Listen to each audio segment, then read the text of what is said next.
Erling Haaland used to be the biggest number 9 attraction in the Premier League, but now he's got competition. Haaland, 1-0 City. Haaland scores on the opening day of a Premier League season once again. Viktor Gyökeres, Benjamin Šeško, Delap, Hugo Ekitike, Alexander Isak, Joao Pedro, Watkins. Add these guys to the mix and suddenly the Premier League is about to witness something it hasn't since the OG era. It's the battle of the number 9s. Arsenal made the huge statement of intent, finally getting their number 9 over the line. Viktor Gyökeres, the man Mikel Arteta claims is going to destroy defenders. Well, I think his goals, his threat, I think he pins both centre-backs. He's a player that when you're living with the space, one against one, he's going to destroy you. So he's going to create a lot of space as well for us. The Swedish beast from Sporting Lisbon costs the club £63.5 million. But looking at what he could potentially bring to the club, it might be worth every penny very soon. The goals speak for the man. 63 goals for club and country in the 2024-25 campaign. 7 separate hat-tricks last season, including one against Manchester City in the Champions League. Dive deeper and realise Gyokeres has steadily been outperforming his XG for the past 3 seasons. In the 2023-24 campaign for Sporting Lisbon alone, Gyokeres scored a staggering 43 goals and provided 15 assists from 50 games. That's more goal contributions than games played. Even with the discussion that the Portuguese Primeira division is not as competitive as the top European leagues, this was still very impressive. So when Gyokeres did it again, he had the rest of Europe sit up and take notes. For Sporting Lisbon alone last season, Gyokeres bagged 54 goals and 13 assists from 52 games. Meaning across 2 seasons for Sporting, he'd recorded 97 goals and 28 assists.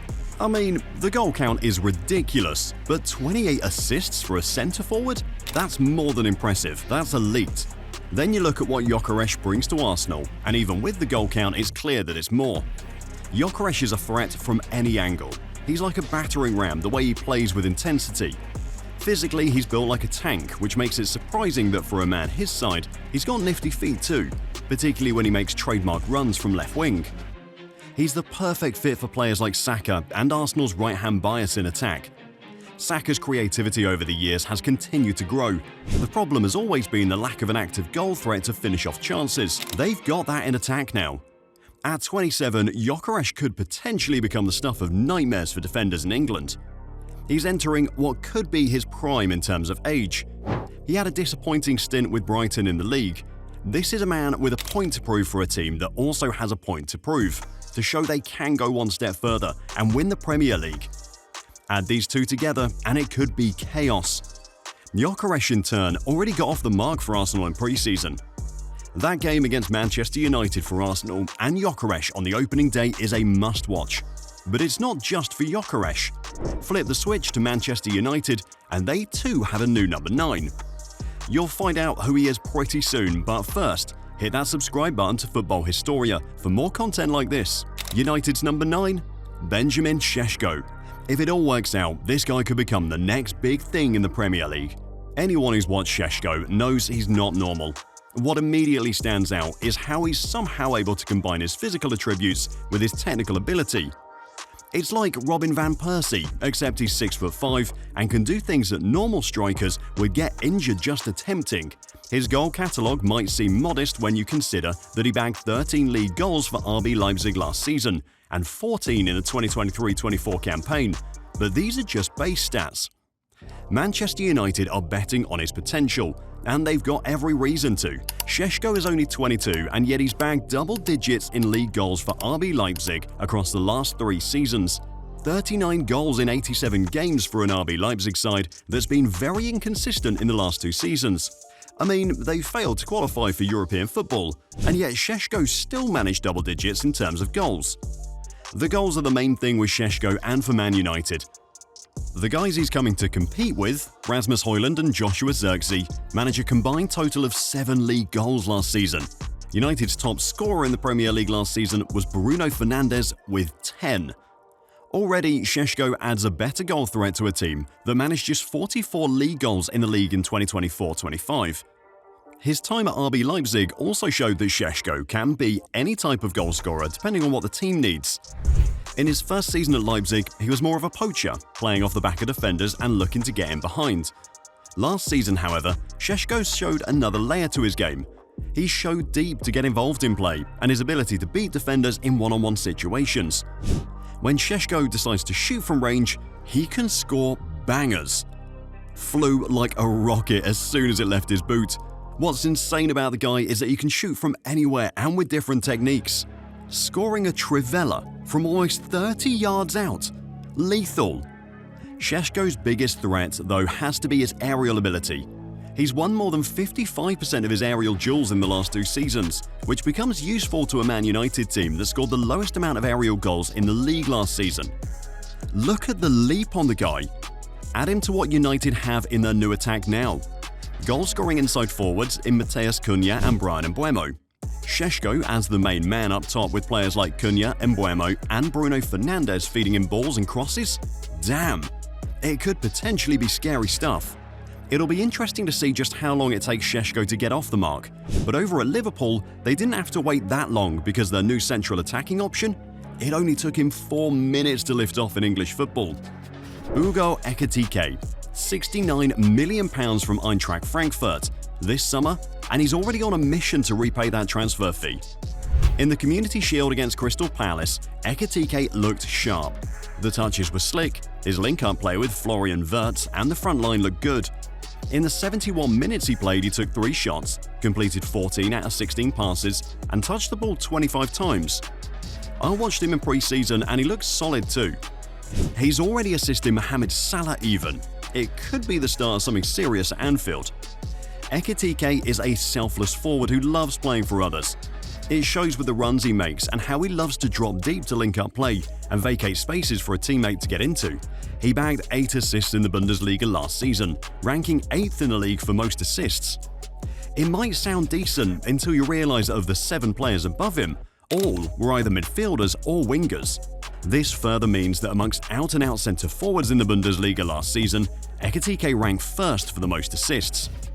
Just because he's selfless doesn't mean he can't score goals, and this is what makes him such a big threat. Ekitike bagged 15 Bundesliga goals last season, the 6th highest in the league. Ekitike took 117 shots last season, more than any other player in the league. It's a case of a guy who will get better at his shooting and score more goals, while at the same time bag an assist for his teammates. He ranks 7th for the most open play chances created in the league, and he's a striker by the way. All of his metrics either look good or promising. In Europe's top 5 leagues last season, Ekitike, alongside Lamine Yamal, Kylian Mbappe and Ousmane Dembele, were the other 4 players to play at least 1,500 minutes and average both more than 4 shots per goal and over 7 touches in the opposition's box per 90. Whether it's coming deep to link play or getting on the end of chances, Ekitike is a serious baller, a threat. He's scary when you add him to a Liverpool frontline that already has Mohamed Salah and Cody Gakpo. That's Liverpool's number 9. Literally though, the club could still have a new one in the league if they successfully poach from Tyneside. The Daily Mail say that Newcastle are expecting to receive a formal offer from Liverpool for Alexander Isak this week. We'll keep you across that. The Alexander Isak to Liverpool rumours aren't fading anytime soon. Newcastle have been adamant that they won't sell Isak. The player in turn has made it clear, according to reports, that he won't play for the club again. But our point is, Isak is still in the situation where he adds to the number 9 battle no matter where he plays. He's pound for pound the most complete striker in the Premier League. Why? Because he's the perfect mix of everything. Strikers are ultimately judged on goals, and Isak more than delivered last season. He bagged a personal best of 23, the second most in the Premier League, just behind Mohamed Salah. He also added 6 assists to that total tally, 29 goal contributions in the league. This total tally means Isak was directly involved in 40% of Newcastle's total league goal tally last season. Talk about carrying a team. To top this off, Isak is a big game player. The winning goal against Liverpool in the Carabao Cup in March? Even before that, he was scoring bangers against Liverpool, burying headers against Arsenal. Add this to goals against United as well. When Isak's got a big game, he more often than not turns up. If he does get that move to Liverpool, imagine him linking up with Salah, or even a double team with him and Ekitike up top, off the back of knowing that he was the second highest goalscorer in the league last season too. That is mental stuff.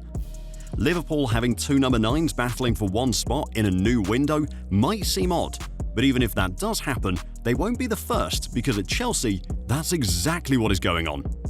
João Pedro, Liam Delap, two goal scorers, two new options in the number 9 position. Enzo Maresca is building a team with two very dangerous options in attack. They both bagged in the same game in the 4-1 win versus Milan, a brace each. Different profiles for Enzo Maresca to work with. We've already seen what he gets with João Pedro. He gets a goal scorer who is just as active in the penalty box as he is drifting out wide, picking up half spaces and linking up play. We saw it in the Club World Cup in the 2 games he played in the competition. He scored in the final against PSG, and his link up with Cole Palmer in particular at times felt like they've been playing football together for years. It's the same way when Maresca uses Liam Delap. He knows what he gets. A real nightmare for defenders. He's strong, quick, and can shoot from anywhere. He bags his share of assists too. Just like João Pedro, he was straight off the mark for goal contributions on his debut. He assisted Enzo Fernandez at the Club World Cup inside his first 10 minutes as a Chelsea player. Again, it's different mixes with these two. João Pedro playing in that number 9 position almost operates like a false 9. When he played centrally for Brighton last season, his metrics for dropping deep to receive the ball ranked him in the 70th percentile, while his supporting attacks, instead of waiting for chances to come to him, ranked him in the 91st percentile. So what does all of this mean? João Pedro will score goals, 30 goals and 10 assists in 70 games for Brighton, but what makes him so dangerous is how he can operate in multiple positions almost at a get-go. You'll see him go wide to receive the ball and drop into that number 10 position. He'll take a defender with him and free space for guys like Palmer to run into. With Liam Delap, he's like the combination of what a modern number 9 is with a traditional one. He was Ipswich Town's top scorer in the league last season with 12 goals. For context, Sam Smodics was second behind him with 4. Delap more than carried that Ipswich team with big performances. His finishing ability made him a transfer target for both Chelsea and Manchester United last season. He ranked 10th for expected goals performance. This, broken down, means the extra amount of goals he scored compared to the quality of chances he got. The goals are the traditional traits, but what makes Delap so good is how he carries the ball. He ranks 2nd for progressive carries in the league last season. Only Anthony Elanga got more. There's the general feeling that if Ipswich Town had a better team, Delap would have scored even more goals. It's what Maresca has now. It's what the Premier League has to deal with now. And even with the new number 9s, there's no disputing who the king has been for the past 3 seasons. Injuries did Erling Haaland a number last season. For context, before that, he'd broken the record for the most goals in a Premier League season in 2022-23. He won back-to-back Golden Boots the following season. City had a disappointing campaign in 2024-25. They failed to win the league after winning it 4 times in a row. Even with the disappointment, Haaland managed 22 goals in the league. The only player on this list we've talked about that had more goals than the Norwegian hitman was Alexander Isak, and his tally only outdoes Haaland by a margin of 1 goal, 34 goals in all competitions. Haaland has always been and still is a goal-scoring beast. Since he came to English football, no one has outdone him in terms of goals. 124 goals in 146 games for Man City. It's still his throne. With the new additions to the City squad, it's an indicator that Pep Guardiola wants even more quality service to him. And if it works out, Haaland could blow away goal-scoring charts. And we still need to mention guys like Chris Wood. 20 goals in the league for a Nottingham Forest team that took their fight for Champions League football to the final day last season. He overperformed and will be aiming to show that this wasn't a one-time thing this season. Or guys like Ollie Watkins at Aston Villa. 16 league goals for Villa last season. He's been linked with moves to teams like Man United and Newcastle, and whether he stays or goes, he'll still be a constant Premier League goal threat. With all these new additions to the league, it's clear now that the 2025-26 Premier League season will be insane. The league is about to go crazy, and you can find out how by clicking the next video.